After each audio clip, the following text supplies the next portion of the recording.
Tips to make sure your UK visa is approved and comes on time.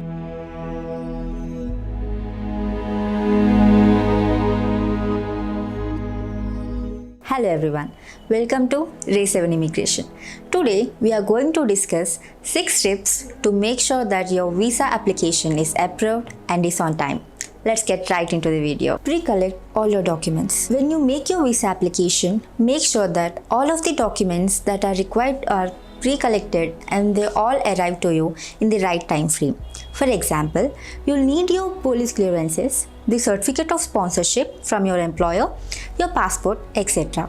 Make sure you at least have got 6 months for all the documents to arrive so that there isn't any delay or mishap due to documents reaching you late. So, if you're not ready, don't make your visa application. You won't be able to complete it. Number 2. Maintenance. What we mean by maintenance is that at the bottom of your COS document, there's a little tick box that is a provision for when people get into financial difficulties when you are at the UK.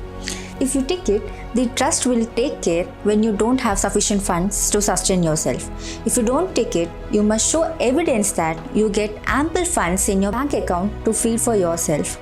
This is basically you showing the immigration officers that if some emergency happens or you lose your job, you've got enough money to live, eat and stay at the UK.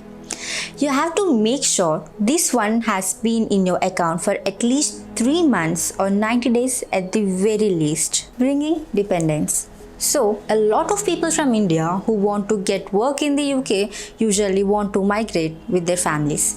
Make sure you apply for the right visas. Make sure to apply for a dependent visa for your family members in time so that your whole family can start their life at the UK at once. Check what all to add because different Indian scenario. Number 4.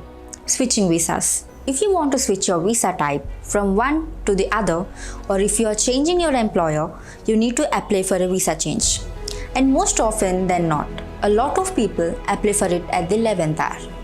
Ideally, you should be applying 90 days before you actually intend to make the shift, especially if you have a family that depends on you there. And the situation is when you are in a fixed firm contract and your visa has concluded, so your time in the UK is up and your contract fulfilled. In this case, you will be entering a 60-day grace period. Here, you will be making a fresh visa application rather than an extension or a switch or an intercompany transfer to a different type of visa. Number 5. Pre-shift visit. While this may not happen in most cases, a few people like to go visit the country they are planning to settle in, to check for the workplace, a home nearby, school for their kids and the sort. So remember that changing from this visit visa to skilled worker visa also takes time and requires you to come back to India to get the biometrics and other processes done. Remember to keep time for that as well. Number 6. Vacancies and shorts. UK, like a lot of other countries, has prescribed tests and vacancies or shorts for their immigrants to take. Make sure you find out the shorts you need to take from your country well in advance for you to be able to produce the certificates when required. So, here are the 6 tips from us to make sure you get your visa on time. For such more tips on immigration and education, follow our channel. If you think this information helped you, make sure to like and hit the subscribe button. If you think a friend of yours can benefit from this video, please do share the link with them. See you all.